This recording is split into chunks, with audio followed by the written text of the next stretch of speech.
วิทยุแห่งประเทศไทยให้ความรู้กู้ความสุข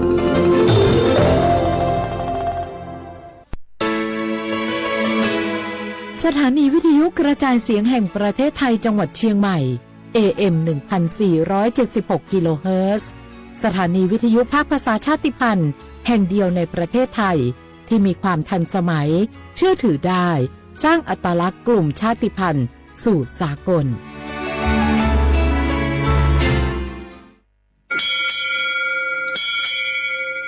โอบูดะจ้าโอมิโชเปอร์เหมยสุงคาปอกว่าย้อซงโอดูธรรมาสถานีวิทยุภาษาชาติพันธุ์แห่งเดียวในประเทศไทยทันสมัยเชื่อถือได้แล้วพบกันที่สวทเชียงใหม่ AM 1476 กิโลเฮิรตซ์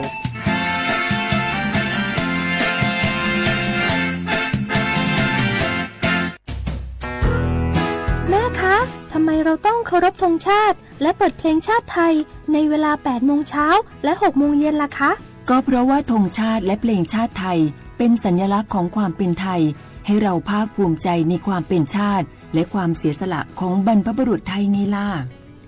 ค่ะฟังนะลูกชาติไทยเรามีการปกครองในระบอบประชาธิปไตยอันมีพระมหากษัตริย์ทรงเป็นประมุขมีศาสนาพุทธเป็นศาสนาประจำชาติเรามีวัฒนธรรมขนบธรรมเนียมและจารีตประเพณีที่เป็นเอกลักษณ์ประจำชาติของเราเองค่ะพ่อ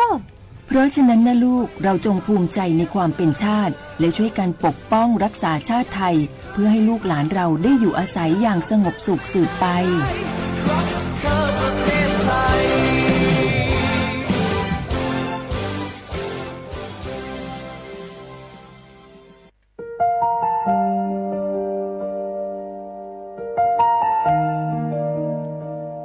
ขอน้อมเกล้าถวายอาลัยสมเด็จพระพันปีหลวงพระแม่แห่งแผ่นดินผู้ทรงเมตตาเหนือเกล้าขอพระองค์เสด็จสู่สวรรคาลัยข้าพระพุทธเจ้าข้าราชการและเจ้าหน้าที่สถานีวิทยุกระจายเสียงแห่งประเทศไทยจังหวัดเชียงใหม่กรมประชาสัมพันธ์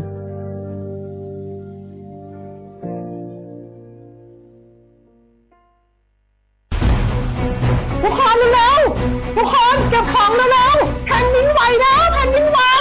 เดี๋ยวพี่เดี๋ยวก่อนจะรีบไปไหนเก็บของไปไหนพี่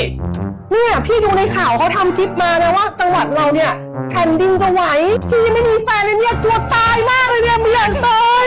เอ้าพี่ไปฟังข่าวปลอมมาอีกแล้วเหรอทำไมพี่ไม่ไปดูข้อมูลแผ่นดินไหวที่แอป Earthquake หรือว่า Thai Disaster Alert อ่ะเขาบอกข้อมูลหมดเลยว่าสถานการณ์แบบไหนระดับไหนต้องทำตัวยังไงบ้างอีกอย่างถ้ามือถือพี่ไม่มีเน็ตเนี่ยเขาจะมีเซลล์บอร์ดแคสส่งข้อความแจ้งเตือนมาที่โทรศัพท์พี่โดยตรงเลยพร้อมข้อปฏิบัติด้วยเหลือแค่พี่ปฏิบัติตามนั่นแหละ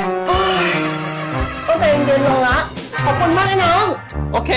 รู้ทันสาธารณภัยห่างไกลความเสียหายด้วยความปรารถนาดีจากสำนักงานประชาสัมพันธ์ที่ 3 กรมประชาสัมพันธ์มะเร็งปากมดลูกรักษาได้ถ้าตรวจเจอระยะแรกหญิงไทยอายุ 30-59 ปีวันนี้รีบใช้สิทธิบัตรทองตรวจมะเร็งปากมดลูกได้ไม่เสียค่าใช้จ่ายติดต่อสถานพยาบาลในระบบบัตรทองหรือจองคิวตรวจผ่านแอปเป๋าตังค์เลือกกระเป๋าสุขภาพหรือขอรับชุดเก็บสิ่งส่งตรวจมะเร็งปากมดลูกด้วยตนเองที่ร้านยาและคลินิกการพยาบาลสอบถามเพิ่มเติมสายด่วนสปสช1330ตลอด24ชั่วโมง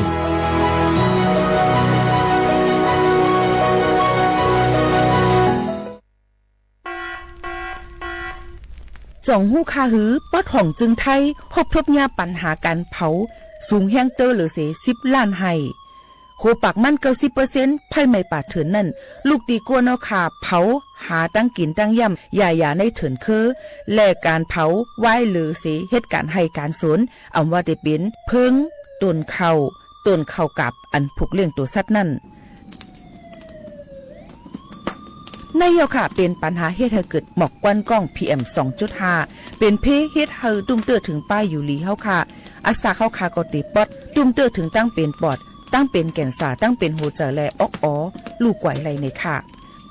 ห้องการป้ายทรายและเทคโนโลยีตั้งเมืองจึงไทยย้อนผิดหมอกให้พ่อแม่พี่น้องเขากึดลือการเผา ปันจันร่วมแสนเซอร์อันลีตาลูกตาลานเฮาค่ะจอมตอนโครงการวางแผนการเจอตีลินตาเตลดย่อมฝุ่น PM 2.5 เลยตั้งมุมมองไฮลีเสวชสำนักงานวิจัยแห่งชาติ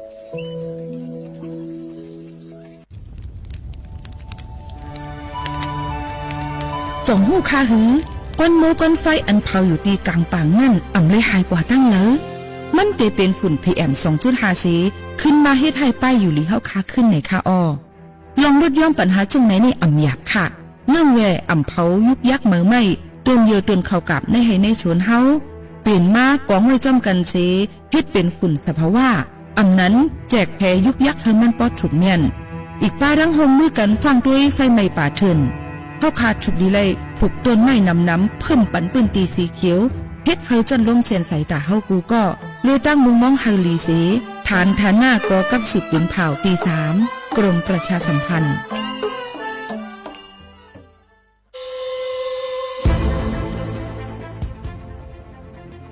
ย้อนผิดหมอกพี่น้องเขามาโฮมเป็นจุ้มเหลียวกันดั้งเจดอนเก้งใหม่โฮมกันแกลิดปัญหาไฟไหม้ป่าเถินหมอกก้อนก้องก้อนโมและฝุ่นเล็กๆ PM 2.5 ค่ะสังว่าทั่วพันไฟไหม้กับสืบกว่าตึงลาดไลตีอองตีแกลิดปัญหาไฟไหม้ป่าเถินและหมอกก้อนเจดอนเก้งใหม่หมายฟุ้น0531128808ในค่ะอเจดอนเก้งใหม่ค่ะออกปักเปิงหมายมีเฮกังแกลิดปัญหาหมอกก้อนก้องก้อนโมและฝุ่นเล็กๆ PM 2.5 เนื้อปืนตีเหลออันอ่ำเลยคว้างเฮาเผาผ่านมาดีแอปพลิเคชันไฟดีห้ามเผากำเร็วในนั้นค่ะอย่าไปเผาล้าอ่ำว่าได้เป็นตีกลางป่างอองตีห้ามเผาเกยยุกยักไม่ดอกกูอันในค่ะแต่เอาวันที่1เดือน1อิงเกรด2เหงปลาย26ต่อถึงวันที่31เดือน5 2เหงปลาย26ในผู้เหลอเผอเฮ็ดพิษปักเปิงเตญ่าตัวต่ำตั้งพิษจำหนังปักเปิงหมายมีกำเหลวในนั้นค่ะเลยตั้งมุมมองไฮลีเซห้องการฐานฐาหน้ากอกับสืบเจดอนเก้งใหม่มาโฮมเป็นจุ่มเหลวกันดั้งเจดอนเก้งใหม่โฮมกันรักษาสภาวะฟิงตื้นเป็นเฮ็ดให้จันล้มถวยเจออันลีต้องฟ้าเสียนเสออ่ำมีหมอกก้อนกองก้อนโม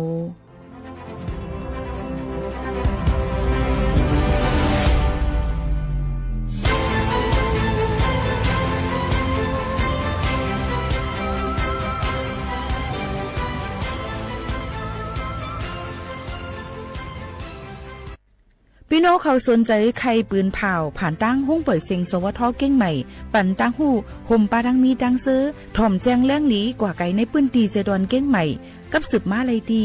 สวทเก้งใหม่หมายฟ้น053-276-068และ0922468579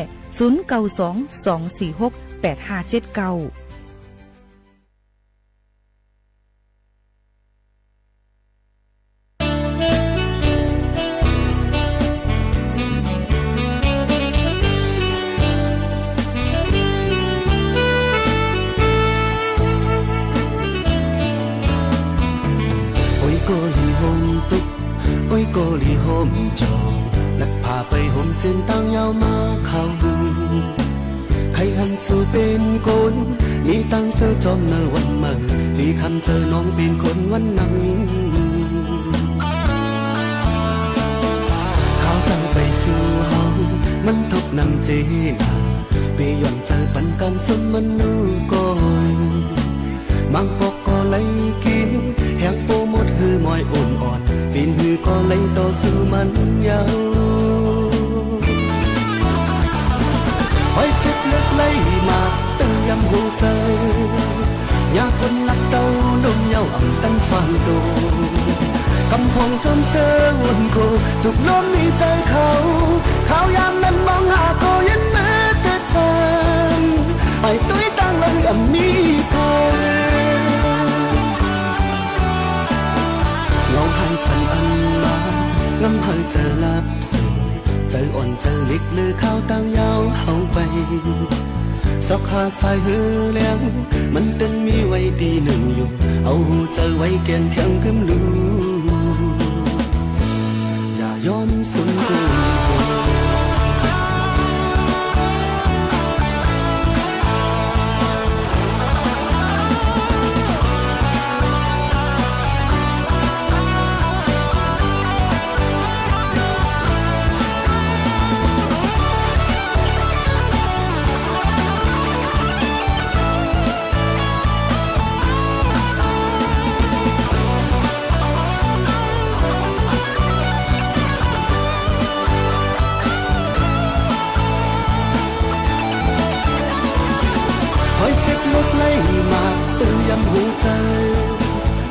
คนนักเต้าลมเยาอ่ำตั้นฟังตูกำพองจนเสือวนโคถูกน้อมดีใจเขาข้าวยามนั้นมองหาโกยินมือเตือจานไหวต้อยตั้งไว้อันนี้เผาเราให้ฝันอันมางั้นให้เธอรับสู่ใจอ่อนเธอลิกหรือข้าวตั้งยาวเฮาไปสอกหาสายเฮือเลี้ยงมันตึนมีไว้ตีหนึ่งอยู่เอาเธอไว้แกนแข็งกำลือยอมสังกุมโหกำจะมาก้มในมันเป็นนังในเอามังปอกก็เจนหวานมังปอกซ้ำคมผาดมังเผาไหลอ่องเป้มังปอกก็จังโมไหลตกสูอย่ายอมสุมกุมโห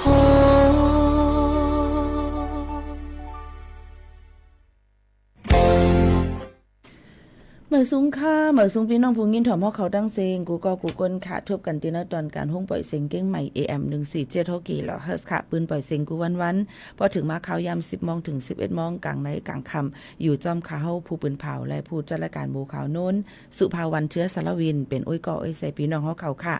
ในวันเหมือนในถึงมาในวันพัดที่23เดือนธันวาคม2เฮงปลาย26ปีใต้2เฮง1ปากปลาย20ปีก็จะเฮง3ปากปลาย88คู่ก็ได้เป็นอยู่เลิน6เหมือ7คำจอมหนังตั้งเมืองจึงไทยตีในเสียอยู่จอมกันที่ในอ่อนตั้งในเอามาดังเพียงความปั่นแห้งตอนตาพ่อแม่พี่น้องเขาว่าอย่ายอมซุ้มกลมโหในเป็นความใจเป้าห้องไว้ย้อนปืนสั่งหลานย้อนปืนว่าสั่งซื้อว่าเขาค่ะมีลองย่อมซุ่มในจึงเฮียงตอนตัดติดต่อสู้กว่าตั้งนั้นนั่นตีอ่ำมีเย้าในใครย้อนฝากไว้ปั่นพ่อแม่พี่น้องเขาเยาก็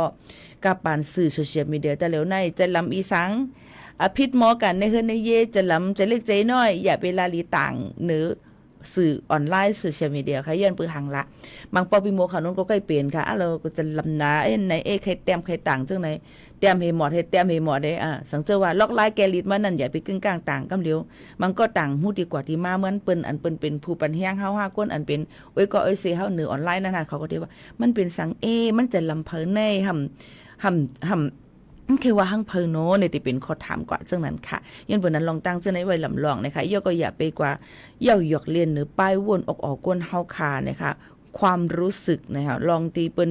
นั่นอย่าไปกะลาในมังก็เปิ้นอ่านดิกในเปิ้นอ่านป๊อดวิดออดอิดออดกวยนั่นค่ะเปิ้นอ่านหมดเนี่ยเปิ้นป่องเจอผิดก็จางเปลี่ยนไรลองตั้งจังไหนเนี่ยมันติเฮ็ดให้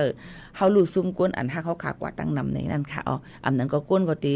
มันเป็นก้นขี้เป็ดขี้แลนแก่ละในมันดำเป็นหังรู้เจิมเจอหนังนะคะก็นั้น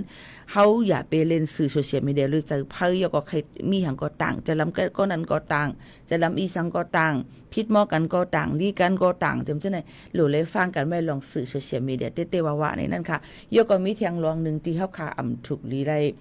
กว่าปืนแพร่เกี่ยวกับเลยลองลูกเขาขานั่นในค่ะเนาะพี่น้องเขาค่ะ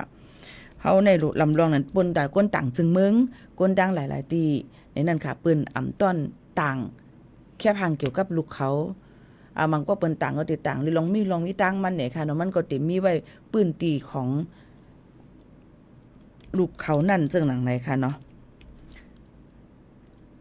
จึงไหนค่ะพี่น้องเขาก็นั้นลองตั้งอันในก็มังปอกมาเนี่ยก็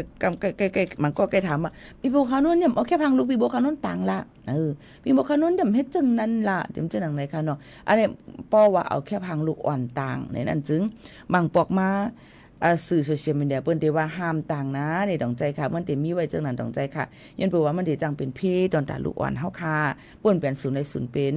ลูกอ่อนเฮาค่ะนั่นจังหนังไหนค่ะพี่น้องเขารู้เลยวนสอนด้วยลีๆค่ะพี่น้องเขาค่ะได้มีจังหือพองหลาฟังไว้ปันก็เป็นปอเป็นแม่ในนั้นค่ะปอถอมเหี่ยวอย่าลืมแชร์ปันกันนำในค่ะเนาะพี่น้องเขาค่ะเคยบอกแล้วว่าฟังก็เป็นปอเป็นแม่เป็นพี่เป็นน้องวนลีๆจ่องใกล้เตรียมต่างจ่องใกล้ต่างแค่พังลูกเขาค่ะอ่อนตั้งตีเป็นเพนั่นในนั่นค่ะพี่น้องเขาค่ะเขาก็ติมาฝากในค่ะเนาะมาตุ้ยในนั่นค่ะจึงหือหล่าในอย่าไปมันก็ในวนว่าเนื้อออนไลน์ในค่ะมันติเป็นลองการเลี้ยงลูกเขาจึงหือพองการจึงหือในเขาก็ติ๊กต่างว่าต่างแค่พังลูกเขาตอนตัดเอายอดไลค์กดแชร์จำเจ้าหนังไหนค่ะเนาะแล้วก็ อย่าไปเฮ็ดในนั่นค่ะนะนึงเนี่ยค่ะทั้งอันนึงก็อย่าไปลาดปันปื้นไว้กับตัวลูกเฮาค่ะนั่นนะอย่าไปเตรียมต่างเอามาที่เป็นตัวลูกเอามาที่เป็นตัวเฮาค่ะก็เย่ามังก็ในอันเลิกก็ไล่ไม้เย่าพาสปอร์ตเมืองไทยก็ไล่ไม้เย่าไว้คนไทยไล่ไว้10 ปีมันจังกับเป็นเพศอันตะก้นอันเป็นมิจฉาชีพก้นอันหยอกแหลนหรือออนไลน์ก้นอันดูดเอาปืนเฮาคาเซกว่าเอาเงินเอาคาเฮ็ดเป็นรองให้จ่าต่างรองต่างอันไรในนั้นค่ะอย่าไปเตรียมต่างไว้กับตัวลูกอ่อนลูกเฮาอย่าไปเตรียมต่างว่าลูกก็เลยถ่ายวัดไว้เหมือนในเป็นก้นลีฟังกันไว้ในนั้นค่ะเนาะบ่ลัดจังไหนนั่นติอำลีในนั้นค่ะมันสิจังให้เราเป็นเพในนั้นค่ะต่อลูกอ่อนเฮาเขาในนั้นค่ะเพิ่นจังเอาปืนลูกอ่อนนั่นเอากว่าเจอค่ะมันเป็นรองตั้งอันผิดก็ไรเหมือนกันนะคะย่อก็อย่าไปแชร์โลเคชั่นตาเสกว่าเลตี้ไลก็ลัดในเปิ้นตาเสนะแต่เลียวนี่เฮามามีไว้ตีขึ้นไม่กว้างอันไหนมาเหลไกในเพราะว่าเปิ้นว่านั้นแต่เลียวมันตึกไล่ไว้มันไกลก็หันไล่กันนั้นมันตึกมีไว้กันนั้นกำไหนกวนอันเฮ็ดใครให้เฮ็ดให้ซาเฮาค่ะนั่นตีเฮือนเขามีไผหมู่ลูกไม้อยู่อย่างไม้อยู่ในจังเป็นเพเปิ้นจังก็เฮ็ดให้ตีเฮือนเฮาค่ะก่อนหลักก็โจรไล่ในนั้นค่ะพี่น้องเขาลองตั้งอันนั้นอย่าไปเนกุติมันก็ถามว่าพี่โมขนนไปเลใกล้ๆเลนั่นค่ะมันบอกมาในเก็บไว้ถึงแล้วค่ะต้องเก็บมาตังหันกันค่ะเลาะย้อนเพิ่นสั่งย้อนว่าต้นมังปอก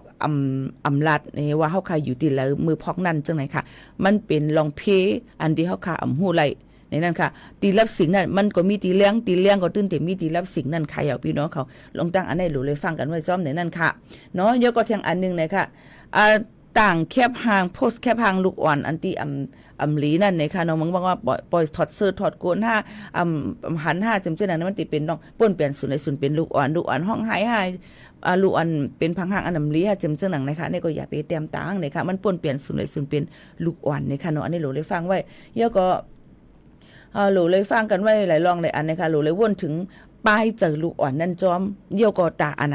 าคตตั้งนาเขานั่นจะเป็นซึ่งหือในนั่นค่ะเขาจะอยู่กว่าซึ่งหือในนั่นค่ะก็นั้นแลลองตั้งเจ้าในหู้ไว้แคนสีไว้หู้ในนั่นค่ะพี่น้องเขาค่ะย้อนบอกว่าเยี่ยวกดโคหลวนหงเฮียนเนี่ยมังปอกมาห่มคัดต่างมังก็ในไข่เนเนี่ยเยี่ยวค่ะว่าลูกเก่าในเฮียนหงเฮียนอันกาคันใหญ่หรือ10เปิ้นใน7ตอนในใจค่ะเฮ้อมีพี่น้องเขาไปด้วยค่ะมันก็ว่าลูกอ่อนเขาในเสียนนะก็มีเงินจ่ายบรรลุเข้าในจ่ายปันในห้องเฮียนนั้นลึงเทิมในเป็นแสนในกลับมาเปิ้นแกก็เคียงด้วยเปิ้นนั้นก็ในมันมีเงินน่ะเปิ้นเฮ็ดให้เปิ้นแกก็ลักเอาลูกอ่อนก็เอาทุดเอาเงินจิ๋มจังหนังไหนค่ะอันนี้โหลเลยฟังไว้เต้ๆในนั้นค่ะเนาะเยาลองตั้งอันนี้มันติเป็นป่นเปลี่ยนศูนย์ไรลูกอ่อนนี่ค่ะเขาก็เป็นพ่อเป็นแม่ได้วนว่าเฮามีเงินค้ำเฮาก็เฮ็ดหยังเฮาแค่มันเป็นเรื่องของเฮาน่ะก็กะว่าพ่อเป็นเพมาในผึกตาอันว่านั่นอย่าไปลาดล้าเนี่ยค่ะอันในลำลองเนี่ยในค่ะเนาะพี่น้องเขาค่ะมันก็เยาก็ตอนตาตูเสาเก่านั่นเนี่ยก็อย่าไปลืมเนี่ยค่ะอย่าไปลาลีต่างอันอันที่มันที่เป็นรองการป้นเปลี่ยนศูนย์ในศูนย์เป็นในนั่นค่ะเนาะในก็ลำลองเหมือนกันเนี่ยค่ะพี่น้องเขาใครฝากฟังไว้ปันกูกวนจังหนังไหนค่ะพี่น้องเขาอันนี้มาฝากตวนทุกถึงกันอย่าไปต่างอันที่ถูกเมียนกูจังป้นแปลนในค่ะเนาะเทียงรองนึงนั่นในก็พี่น้องเขาค่ะไว้ถี่ไว้หวยอันวันที่1วันที่16โอ้เนี่ยฮะพี่น้องเขาค่ะอันที่เป็นชื่อแต่ลินอันสิเป็นชื่อเอาจังนั้นน่ะอันนี้ก็เพราะว่าเฮาเป็นมีคนติดตามนำมาเพราะว่าเฮาค่ะมีคนอันที่อันเคยเฮ็ดให้เฮามาเปิ้นก็ติเก็บเอาข้อมูลปืนเฮาค่ะนั่นสิเอาก็ไว้เป็นหลักฐานตอนแต่ที่แจ้งความต่อเฮาค่ะไล่จังหนังไหนค่ะนะอันนี้ก็ฝากถึงพี่น้องเขาจอมในนั้นค่ะเยาก็สั่งเจอว่าเฮาค่ะกล้าขายเป็นปอกล้าไม่กล้าออนไลน์กล้าขายอีสั่งนำเงินเข้าออกน้ำ5เนี่ยอย่าลืมค่ะกูปีๆที่เลยกับเซ็งกาขวัญเนี่ยค่ะเนาะเซ็งกาขวัญจ่ายภาษีที่สรรพากรเนี่ยนั่นค่ะบ่อยู่ดังเมืองจึงไทยก็ที่เลยจ่ายกาขวัญมันบ่อ่ำจ่ายในจึงบ่ปนย้อนหลังมานั่นที่หยาบคายเจอในนั่นค่ะอันนี้ลองอมุคดีลองเงินกาขวัญในมันมดอายุค่ะนะอันนี้ก็ย้อนฝากไว้ปันพ่อแม่ปีๆน้องๆเขาให้เล็งยินถ่อมจำกันจังหนังไหนค่ะมาถ่อมด้วยข่าวเงาฟิงฟ้าหลอดสีกันอิดอ่อนนึงค่ะพอถึงมาในวันที่23ในถึงวันที่25ตั้งปอดอีสานในตั้งปอดของจึงไทยปอดเหนือในค่ะเตจังฮบทุบยาเพลมแรงข้าวไม่หลงในนั้นค่ะพัดเป่ามาเฮ็ดให้มีฝน ล้มหมักเห็บตกลงมาหลูเลยฟังกันไว้เจ้าไฮเจ้าสนเจ้าหน้าเฮาเขานั่นรูรวมด้วยถึงหมักเขาเต้านำตัวสัตว์อันเฮาขาเลี้ยงไว้นั่นให้มีอองตีอยู่ด้านเศร้าให้มันคามป่นเลยฝนล้มๆในนั่นค่ะหมักเขาเต้านำอันเจ้าไฮเจ้าสวนเขาคึงปองให้สร้างอยู่นั่นห่างเฮียนกันไว้หนังหือมันบ่ได้อำลูกก้อยได้น้ำในนั่นค่ะพี่น้องเขาบ่หมักเห็บตกลงมาเนี่ยหันมือป่นมามือวันไหนค่ะตั้งลอยอ่างคังต้องเจ้าสวนผักกาดลุงเขาผักกาดหมอกเขาจะในก้อยหมดค่ะพี่น้องเขาลีอีหลูเต้ๆเนี่ยค่ะเนาะอันนี้ก็เป็นลองดูซุ่มกว่าเนี่ยค่ะเฮาขาหลูเลยถ่อมเขาเงาให้คิดตันเนี่ยค่ะเบิ่นลามขาดไว้บางทีติตกน้ำบางทีก็ติอ่ำตกบางทีก็ติตกในก็ฝากฟังไว้ปั่นพี่น้องเขาจ้อมในค่ะนะอำใจว่าหมูเขานนลาดนั้นมันเมียลงในเอาอย่าไปว่ามันเป็นร่องการล้ามขาดก็กะว่าอันล้ามขาดในก็โหปากมัน 80% ในก็ตื้นติว่าถูกเมียนอยู่ในนั่นค่ะพี่น้องเขายก็ติไม่เฮียงตื้อเนี่ยในค่ะเมื่อว่าใน41ดังติละแทงเนี่ยเมื่อวานใน41ในเขานายกก็มังปืนตีมี43 44ไม่เฮียงเนี่ยนะคะตอนแต่เขา2วันในคาติอำป้ออยู่ลียก็เสียงก็มุ้ยออกซิเจนในตัวก็ป้อมีนะคะย้อนห่างอันนี้ถ้วยเจอดัดดีถ้วยเจอถึงกันได้ขยับไว้นะคะย้อนนั้นก้นอันลู่เสียงอาศักใส่ใจกว่าเลยล่องตั้งเป็นลมแหลตั้งเป็นอันใหม่ตั้งเป็นฮิสโตรกในนำเนี่ยตั้งเก่งใหม่ในก็มีเทียงเหมือนหนังก้นเท่าอาศัก70เก่าเนี่ยค่ะเนาะไม่เฮียงหน้าเฮก็เสียงกำสุดหมุนกว่ามือพ้องตึงดังในนอนในอู่นั่นจังนั้นค่ะได้หือเตียกนำนั่นค่ะหูตีตูค่ะตากเลียดอำไลยันบอกว่าเป็นไมเกรนเป็นเจ็บหัวผายเลี้ยวจังหนังไหนค่ะพี่น้องเขานำในกินนำป้อไข่เมาค่ะพี่น้องเขาจงหูนำในกินน้ำป้อเมาป้อเมานำขึ้นน่ะเห็นนั้นมือซื่นซ้ำตากเลียดเฮไปออกนะคือออกตั้งวันโอนมือว่านี่ก็ซ้ำกว่าถ่ายคลิปเกี่ยวกับไปลองซอฟต์พาวเวอร์ลองเซอร์โคอันเปิ้นเอาเปลือกไม้เฮ็ดสีเซอร์โคนั่นจังไหนตั้งสันกำแป้งเนี่ยค่ะเลยนอนลือเตเนี่ยค่ะอันนี้มันลำลวงนาเนี่ยค่ะนะอย่าไปละลีกว่าอยู่ดีในอันเลือดอันใหม่สังเสริญว่าเฮาค่ะเหตุการณ์ตีในกลางปังน่ะปีโมเขานู่นก็นี่ก็พี่น้องเขาก็อย่าไปมาลือพองเนี่ยก็อย่าไปกึ่งกลางกินน้ำอันเจน้ำแข็งค่ะนะยันบอกว่าในตัวเขาขามันใหม่กึ่งกลางกินน้ำกัดอันแข็งกว่าถามว่ามันติกัดเนี่ยมันติจางเฮ็ดให้เขาขาช็อกไหลอันนี้ฝากฟังไว้ปั่นพี่น้องเขาจ้อมค่ะเกี่ยวกับได้ลองตั้งกินในค่ะเนาะยาข้าวใหม่ซึ่งหนังไหนยก็กิน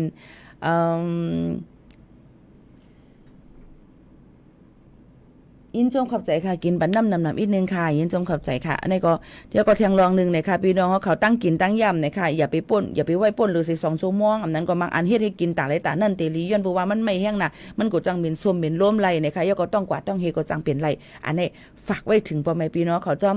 ป้ายอยู่ลีสั่งบ่าเฮาค่ะอำรูรวมได้ถึงตัวเจ้าเก่าไผซ้ำติมารูรวมเฮาค่ะอันนี้ฝากฟังไว้ปั่นพี่น้องเขาจ้อมในนั่นค่ะนี่ก็เป็นเกี่ยวกับลองฟินฟ้าราศีลองตั้งกินตั้งย่ำตั้งเมืองต่างจึงเมืองก็ง่ายๆค่ะตั้งเมืองจะปั่นเขานั่นก็เปิ้นก็ยังฝากฟังไว้ปั่นว่าตาวงนาในนี่ค่ะเตจังมีลองสึนามินี่ค่ะลองน้ำท่วมน้ำนองเพอิงสันนั่นค่ะเนาะอิงสันแผ่นดินไหวเตจังเป็นสึนามิเตให้เฮียงถึง8.0 เพราะเป็นป่นหรือเส7เนี่ยเดี๋ยวเลยว่ามีสึนามิอันนั้นก็น้ำทมน้ำนองให้ได้ค่ะซ้ำเป็นไม่กุนตรงนั้นขนาดเนาะตั้งเมืองจะปั่นในนั่นค่ะอันนี้ก็จังสูงขึ้นไล่เปิ้นก็ฝากฟังไว้ปั่นข่าวหวานก้นเมืองให้ฟังกันไว้จ้อมในนั้นค่ะลองตั้งอันในค่ะเนาะเปิ้นก็เป็นการล่ามขาดไว้ย้อนเฮาปอแม่พี่น้องอันอยู่ตั้งเมืองจะปั่นนั่นนะคะติดตามยกก็ถ่อมด้วยข่าวเงาให้คือตันนะคะเงืองแวในปืนตีอันให้เฮียงยกก็อยู่ในปืนตีอันที่มันลดพีตีตื้อเข้มดีที่สุดในนั้นค่ะนี่ก็เป็นข่าวเงาเที่ยงลองสภาวะฟิงตื้นเป็นหลายดีอันมันใกล้เปลี่ยนอยู่ในยกก็ออกมาฝากฟังไว้ปั่นพี่น้องเขาเจ้าหนังไหนค่ะหรือเจอถ่อมด้วยแทงเพียงความหวานหูถูกเจอกันเชียงลูกกวนค่ะบ่แม่ปีน้องๆเขาถ่อมซ้อมกันที่ในอยู่ที่เราตั้งไรอุบต้องตักซ้อมกันไรในค่ะนะพี่น้องเขาค่ะสืบถ่อมด้วยค่ะอันนี้ได้เป็นเพียงความพี่น้องเขาย้อนกันเข้ามาค่ะหักเมียนลูกก้นมีเนี่ยอันเป็นไส้กวนหลาห้องไว้สืบถ่อมซ้อมกันค่ะ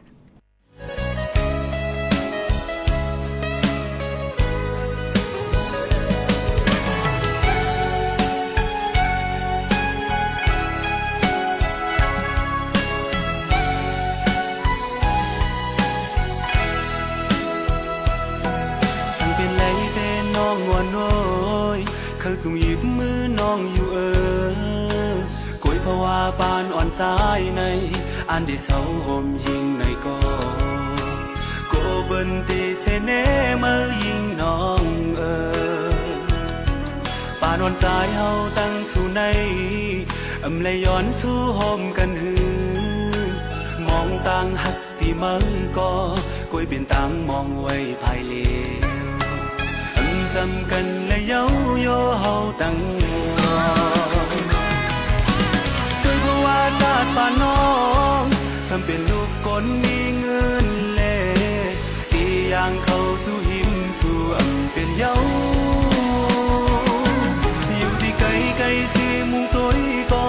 หันเสาใจเฮาเย้าน้องมวยหันสู่ยิ้มน้องเล่ห่มข้างจอมก็อันมีเงินคำนั่งกัน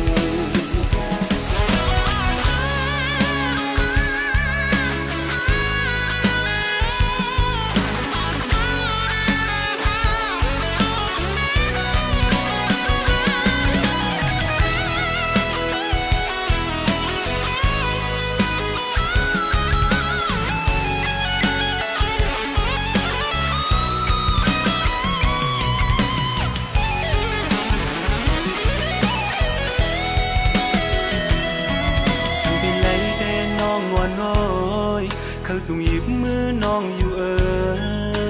กวยภาวะปานอ่อนสายในอันที่เศร้าห่มยิงในก็โกเบินเตเสเนมายิงน้องปานอ่อนสายเฮาตั้งสู่ใน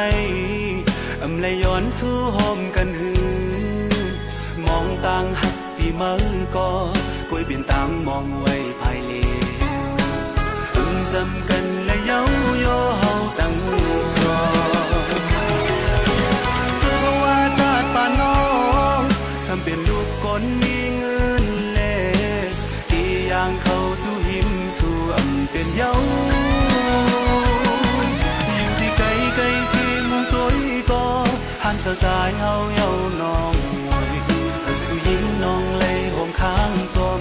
ก่อนมีเงินคำนั่งกัน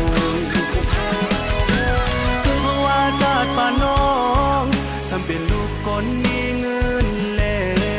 ที่ย่างเข้าสู่หิมสู่อำเป็นเย้าอยู่ที่ไกลไกลสิมุงตัวก็หันเสาใจเฮาเย้าน้องคือสู่ยิ้มน้องเลยห่มข้างจอม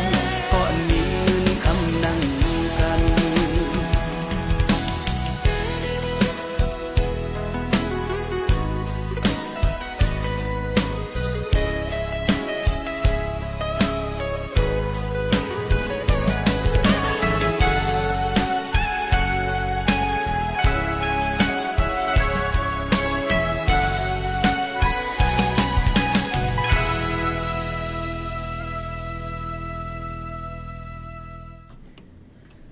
ค่ะพ่อแม่พี่น้องเขาค่ะนี่ก็ได้เป็นเพียงความพี่น้องเขาย้อนกันเข้ามาค่ะเป็นเพียงความว่าฮักเมียนลูกก้นมีไหนค่ะก้นมีก็มีหัวใจก้นผ่านก็มีหัวใจก้นในมีหัวใจกูก็อยู่ที่ว่าเฮาค่ะบนห้องว่าหังทัดสารมันจังได้ก้องไก่กันไรหือในนั่นค่ะมันหลุเลยลาดว่าสู่ผ่านเฮามีสู่ปีเฮายอมเย้าในนั่นค่ะกับปานตาเหลวในอยู่ที่ว่าก้น2ก็นะคะอันที่เป็นก็ปอก็แม่เฮมาฮู้จักกันเสนะคะมาตุ่มใส่สายตาสู่เฮแล้วก็มาไล่เจอกันในนะคะบางปอกบางเลยมามันกึ่งกลางหันกันเสียดำตั้นเลยถามว่าสุเป็นก้นเมียสุเป็นก้นผ่านลู่นอพี่น้องเขามันฮู้ไรนะเพราะว่าเจอมันในเพราะว่ามันหักเพราะว่ามันเมียนยากันเพราะว่ามันเจอไหนแต่มันตื่นช็อตกันนะพี่น้องช็อตกันซึ่งเงินว่านะสายตามันตื่นก้องไก่ใส่กันเฮ็ดจังไหนค่ะว่าอุบกันมาเป็นนั้นเป็นในเนี่ยไล่5เนี่ยก็อยู่จำกันไล่5ต้องได้เป็นกว่าจำกันไล่จะเป็นแห่งกรรม1จังนั้นค่ะเนาะก้อยกากาปานตะเหลียวในได้ยุ่มยำว่าเลยลองตั้งสู่ก็ฮักเข้าก็ฮักสู่เฮจังไกนำหลายห้องติเลยว่า2ตับต้องเป็นหุยนั่นค่ะว่าต้องก็เลยเป็นซึ่งนั้นมาเนี่ยค่ะเนาะกอบนั้นแลกำอีค่ะอันที่เปิ้นว่าพ่อแม่หางเฮียนไว้ปันตั้งแต่ได้เตปังกบกูกันเฮก็หาไว้ปันสุยาวเนี่ยอำเลยฮักกันเสก็เอาจังนั้นก็มีนี่ค่ะมันก็ซ้ำย้อนลุยใจอยู่ค่ะมันก็ซ้ำโดยลองตุกหยับคันเจอหนาวในมุงหอขึ้นเขาในซ้ำมีก้นหยับคันเจอเนี่ยก็หาก้นอันมักมีหรือสิเฮาตอนแต่เดมาลุ่มละเฮานั่นก็เป็นไรก็แม่เพราะว่าเป็นนันมาเนี่ยเฮาก็เลยยอมรับเลยว่ามือพองเฮาคาติเอากันนั่นเฮาลูกดีว่าเฮาฮักกันมาเฮามันเป็นเลยลองตั้งจึงหือเนี่ยก็เฮ็ดอีสังก็อย่าติเลยยอมรับมันให้ไหลนั่นค่ะเนาะพี่น้องเขาค่ะอันนี้ก็ลำลองเหมือนกันเนี่ยค่ะ เดี๋ยวก็เพราะว่าสู่เฮาเหตุการณ์สุ่มเหตุการณ์นี่ก็อย่าป้อหึงเมื่อใหม่ๆได้ก็ฮักแป้งค่ะเนาะกูมันเป็นว่าหึงมาเนี่ยเผาเวียงมีแล้วเนี่ยลีกูเนี่ยค่ะพี่น้องเขาลองตั้งซึ่งไหนมันหนูเลยแตกๆแรงๆกันเต็มมืออุบโอกันนั้นมันเตอแคมหลีเตะๆเนี่ยนั่นค่ะพี่น้องเขาเยอะก็มาป่องใจถึงกันเนี่ยนั่นค่ะอย่าไปเอาความก้นหิมหอมเหมาเฮ็ดในมุมของเฮือนนะคะนั่นผิดแผกกันเนี่ยค่ะออกพี่น้องเขาเยอะก็ตอนหนังสังก้นออกข้าวตังใกล้ๆออกข้าวตังตัวเบิ่งแตกมันเหมือนหนังผู้ห้องความเนี่ยแหละผู้ห้องความเนี่ยใกล้ๆออกกะตีหนึ่งเลี้ยวตีหนึ่งจังไหนขังคือล่ะบางปอกมาในลองไก่ห่างกันตั้งก้นเฮิรนก็ตีมีในก็โหลเลยมีลองมันกึมต่อกันในนั่นค่ะพี่น้องเขาหันตัวยุกอย่างมันในตอนแต่ผู้ห้องความใต้เขาค่ะในมีหลายๆก็ค่ะหรือยุกยองในมุมของเฮิรนเขามาฮักในหน้าเฮิรนเขาเนี่ยในคณะพี่น้องเขาค่ะเหมือนหนังใจสายฝนเนี่ยค่ะเนาะใจสายฝนเนี่ยก็ฮักลูกฮักเมฮักมุมของเฮิรนเนี่ยในค่ะเนาะยกก่อนต้นหลายเจอจังนะยกก่อนที่มีเทียงใจเสียงจำฟ้าเนี่ยค่ะเนาะยกก่อนที่มีจังไหนค่ะอันทันตัวอย่างมันในก็มีเนี่ยค่ะเนาะพี่น้องเขาก็นั้นยกก่อนใจสายแรงน้ำพิษผู้อันนี้ก็อันหักกันเฮต่อถึงแต่เหลียวก็อ่อนกันคืนปองให้การตั้งรีเซปล่อยพาว่างเป็ดลองการป้ายมอนเจิมจังหนังไหนค่ะพี่น้องเขาในก็ที่มีในนั่นค่ะเนาะก็นั้นเลยเพราะว่าเขาค่ะกว่าออกข้าวตั้งในบางปองมาผู้ห้องกว้ามาจุ่มต่อยตึงว่าเนี่ยอันนี้ตัวอย่างมันก็ขนาดนี่ลาดด้วยก่อนตัวอย่างมันไกลๆมีกวนอันเขามาอยู่จำห้องคาน้ำดูเลยฟังกันไว้นั่นขนาดเนาะลองตั้งในบางปองมัดใจห้องคาเนี่ยมันไกลว่ามันเดี่ยมใจว่าตั้งค่ากันเดี๋ยวเป็นลองลงเขาว่าเมาเขาอ่ะเป็นปอกเป็นกำมันเป็นตั้งเป็นเมาหักจังนั้นก็ใกล้เปลี่ยนค่ะเนี่ยอันนี้ก็หรือเลยฟังไว้เหมือนกันเนี่ยค่ะฝากถึงพี่น้องเขาจ้อมในนั่นค่ะมาตัวเนี่ยค่ะแต่เหลียวในข้าวไม่แห้งหนาไม่แห้งหนายาวแต่เฮ็ดซึ่งฮือลาเนี่ยค่ะพี่น้องเขาไม่แห้งหนายาวเนี่ยก็มันมีการนำกาแฟพี่น้องเขาเสียงกาฮือนะคะเครื่องใจไฟฟ้าอันที่กินไฟนำหรือเสเปิ้นได้นะคะเฮาตีขับใหญ่จอมหนังอันที่มันกินนำมาต่อถึงอันมานั่นค่ะเนาะพี่น้องเขามีอีสังพองนะเอามาอัน10เมลไว้ก่อนค่ะในพี่น้องเขาถ่อมซ้ำกันเพราะว่ามันมีพรดีในกดแชร์กันจอมนี่ค่ะในก็ได้มีว่า10เครื่องใจไฟฟ้าอันที่กินไฟฟ้าเคียงนำหรือเสเปิ้นลดหลั่นมาจอมแต่เอาน้ำมาต่อถึงลดยอมลงมาอันที่1นั่นจะเป็นอันลองเครื่องเฮ็ดน้ำอุ่นในนั้นค่ะเครื่องเฮ็ดน้ำอุ่นน้ำไม้อันที่ได้อาบนั่นเลยค่ะเนาะมันก็จะเป็นไฟสูง1วันใน10ต่อถึง47วัตต์ต่อ1ชั่วโมงค่ะประมาณนี้พอเปิดเนี่ยค่ะเนาะพี่น้องเขาค่ะแล้วก็แต่มีแทงเนี่ยค่ะอันที่2ซ้ำจะเป็นแอร์เนี่ยค่ะแอร์ก้อนในขนาดเนาะแอร์ก้อนในพอเป็นใจไผหึงๆเนี่ยก็ตื่นได้กินแล้วเนี่ยค่ะแล้วก็อันที่3จะเป็นเครื่องอบผ้าเนี่ยค่ะเฮ็ดให้ผ้าแห้งนั่นเนี่ยค่ะเนาะหรือใจลองตั้งอันเดือดอันใหม่มาสิอบผ้านั่นขนาดเนาะแล้วก็อันที่4ได้เป็นผางตัดเพราะว่าผางตัดพี่น้องเขาดองฮู้จักค่ะเนี่ยผางตัดในดองฮู้จักมีโอเตารีดลาดว่าเฮ็ดไหนเฮ็ดเลยเนาะเพราะว่าตั้งไตเฮาก็ได้ว่ามีโอเนี่ยเนาะตั้งเนี่ยกำไตก็ได้ว่าผางตัดผางมันตัดให้มันแตดแล้วก็เตารีดตั้งในเป็นห้องเตารีดตั้งเมืองไทยเนี่ยลัดล้อกันกับ3-4อันในที่เลยผู้ป้องกันตั้งหมดตั้งเสียงในค่ะนะแล้วก็ทางอันนึงที่เป็นอันที่5ที่เป็นเครื่องดูดฝุ่นเครื่องใจไฟฟ้าอันที่มันดูดเอาขี้ฝุ่นขี้หางอันที่มันมีอยู่จอมซอกจอมเจ๋งจอมหังเจ้าในค่ะเนาะอันนี้ก็ใจไฟเหมือนกันแล้วก็อันที่6ที่เป็นไมโครเวฟเนี่ยค่ะไมโครเวฟอันที่เฮาค่ะมีทั้งกินทั้งย่างมีเอากะอุ่นจุเก็บกำ 2-3 นาที5เจ๋มเจ้าหนังไหนเนี่ยค่ะนี่ก็กินไฟฟ้าเหมือนกันเนี่ยค่ะอันที่7ที่เป็นหม้อหุงข้าวอันนี้ก็มีก่อนเปลี่ยนค่ะเราใจก่อนเปลี่ยนค่ะก็มันตึกอำป้อกินน้ำเนี่ยค่ะนะแล้วก็เพราะมันเป็น600ถึง100วัตต์ได้กินน้ำเนี่ยค่ะมันได้กินมื้อติจ้าหุงบ่ลื่นมากก็อำกินแล้วจังไหนค่ะอันที่8ได้เป็นอันเป่าคนโหค่ะได้เป่าคนโหเนี่ยนั่นค่ะพอแห้งมันมี4ปากถึง100วัตต์ในเนี่ยค่ะตั้งสูงมันอันที่เฮ็ดให้มันกินไฟเพราะเขาเปิดแห้งน่ะ1เปิดถึงก็คือก็เป็นกินไฟน้ำหนักในนั่นค่ะแล้วก็ทางอันนึงจะเป็นเครื่องปิ้งข้าวมุ้นเครื่องปิ้งขนมปังในไหนค่ะนะนี่ก็มันจะเป็นขดลวดอันที่ใจอันห้อนเฮอันเลือดอันไม้นั่นเฮมันก็จะจังจันเอาไฟฟ้ากินไฟฟ้าอะไรเหมือนกันเนี่ยค่ะทางอันนึงอันที่10จะเป็นหม้อต้มน้ำใหม่เจ้าหนังไหนค่ะอันนี้ก็ลดหลั่นลงมาจอมเจ้าหนังไหนค่ะนะฝากตอนถึงพี่น้องเขาเจ้าหนังไหนค่ะก็ถูกดีได้ใจเจ้าหือรถย่อมเจ้าหือในก็ใจก้อยกาขาวได้การไรใจมันใหม่เนี่ยค่ะพี่น้องเขามันใหม่เนี่ยเนี่ยค่ะเนาะก็ฝากถึงพี่น้องเขาเจ้าหนังไหนจอมไหนนั่นค่ะค่ะฝากถึงเจ้าหนังไหนค่ะหรือใจกันถ่อมด้วยแทงเพียงความมันหูถูกใจกันแทงลูกกวนค่ะได้เป็นเพียงความอันเป็นพี่น้องเขาเย็นกันเข้ามาว่าตั้งหักใจใหญ่หรืออันเป็นใจต ตั้งหักใจใหญ่ลือในคณะกรรมหาก่อนกันเนี่ย AI มันไปใจร้ายมันค่ะเนาะมันไปใจร้ายมันกันเนี่ยเพราะเป็น AI เนี่ยกำตีเสียงมันตีเปิงในคณะตอนต่างในตอนการเฮาค้าในมันติ่มไรในค่ะเนาะหาด้วยอันตีมันก่อนแต่เร็วใน AI ก็เข้ามานำตื้อหนาวในค่ะเนาะที่เธอ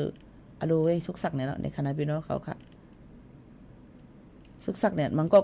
เถียงกันว่าความเฮาเนี่ยอย่าไปเอากับเฮ็ด AI นี่ค่ะเนาะมันก็ติเปลี่ยนอยู่เสียงมันคอมันห่ำแคมนั่นค่ะเนาะมันแคมจะมันเสียง AI เนี่ยมันได้มาอันมันเต็มปีได้เฮ็ดได้นำความเงาตื่นมันนั่นเปิงกว่าจังไหนนั่นค่ะเนาะก้อยกาซึ่งคือก็ลีค่ะใช่ค่ะมันมีพรดีตอนตาเฮาค่ะติตื้อแคมค่ะ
อ๋อค่ะบ่แม่ปีๆน้องๆเฮาเขาค่ะมาถ่อมจ้อมกันอยู่เป็นอุ้ยก็อ้อยเซจ้อมกันที่ในห้องปล่อยเสียงเก้งใหม่ AM 147เฮาเกแล้วเฮาซ้อมตั้งออนไลน์ถ่อมตั้งเรดิโอออมลม AM 147เฮาเกแล้วเฮาปืนปล่อยเสียงกับพร้อมกันออนไลน์ตั้งออมลมตั้งวิทยุเนี่ยค่ะยก็ใกล้ๆลงปืนตีอำเภออำนาจเฮาค่ะที่ลงปืนตีทบยากวนเปิดถ่อมเฮาค่ะที่แล้วค่ะก็ลงปืนตีที่ละเนี่ยก็จู่ตุ่มกันไว้นะคะกำนำในพี่น้องแต่คำอำเลยอยู่จู่ตุ่มกันให้แน่เพราะว่ามีที่ละ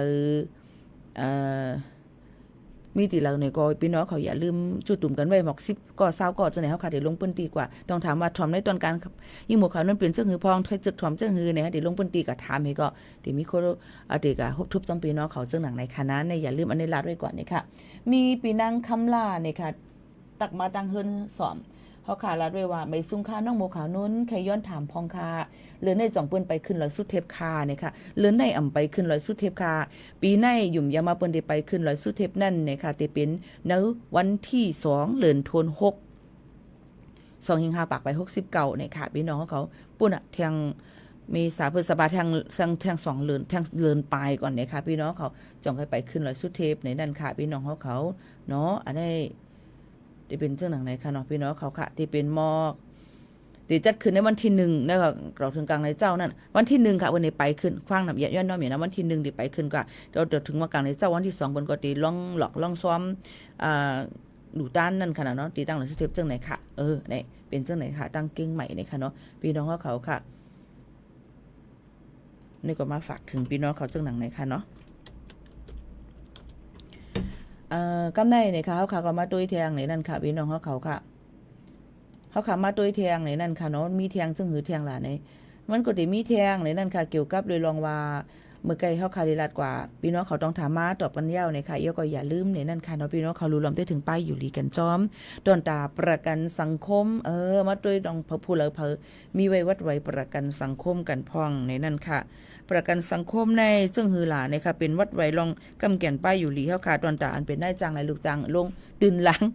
เลยจ่ายไว้กูเลินจอมกันเจอหนังไหนค่ะปีนี้ก็เปิ้นก็เตๆนะคะเพิ่มเติมปันในนั่นค่ะลองการกับเฮ็ดคิวในนับส่วนว่าเป็นปอกเลี้ยวยาวนะคะเป็นหลายๆปอกกำเดียวจังหนังไหนค่ะเนาะอันนี้ก็มาฝากเตือนทุกถึงกันจังหนังนั้นต้องเช็คสิทธิ์ไล่กว่าที่ประกันสังคมไล่ในนั่นค่ะก็มาฝากถึงพี่น้องเขาจังหนังไหนค่ะหรือใจถ่อมด้วยแทงเพียงกว้างมันหูถูกใจกันแทงลูกกวนค่ะในใจตั้งนอกใจค่ะ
อ๋อค่ะถอมเพียงความก่อนส้มกันเนี่ยค่ะตอนเดี๋ยวในวันนี้ก็เอาปืนหูตั้งหันเอาข่าวเงามาฝากตอนจนถึงพี่น้องเขาเมื่อพุกในตั้งเกี้ยงเหมือนในติดตกนำให้เปิ้นค่ะนะฟังกันไว้จอมเนี่ยค่ะเกี่ยวกับรองฝนลมๆ23ถึง25ใน24เดมีตีใน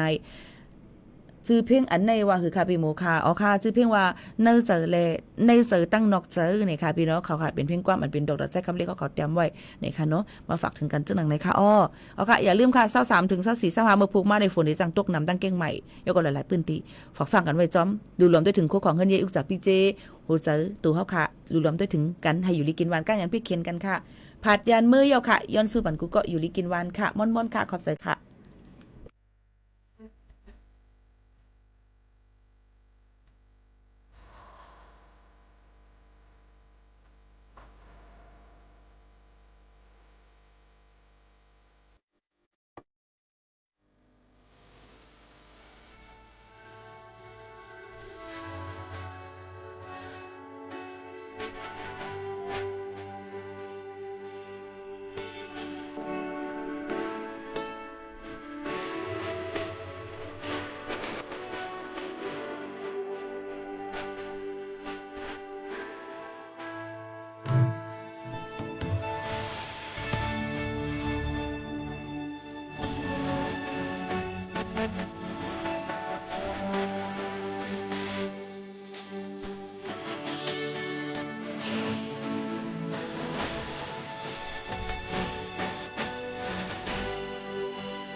สั่งว่าวันหนึ่งมา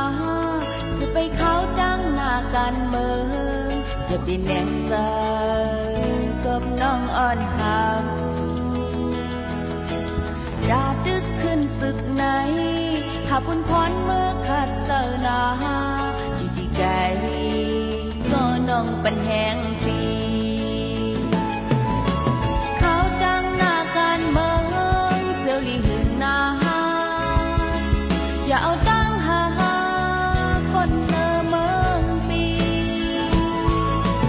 ย้อนชื่อเฮาลีคุณสายก็หัดทาดาวันเมืองปังใจอำว่าเขาย้ำขึ้นศึกมาและไม่ฝนก็ตึงโลไปเกินลึกฟ้าหมอกหายดึกยาวขึ้นเมื่อพองเมื่อนั้นแม่สองปิวขึ้นหอดบอกมาจานางน้องสมปีเฮาตอนหมอกปันกายเลยสิใต้ปีน้องอำหักเขาดังหักเฮาในเฮาเมืองเลยเศร้าคอ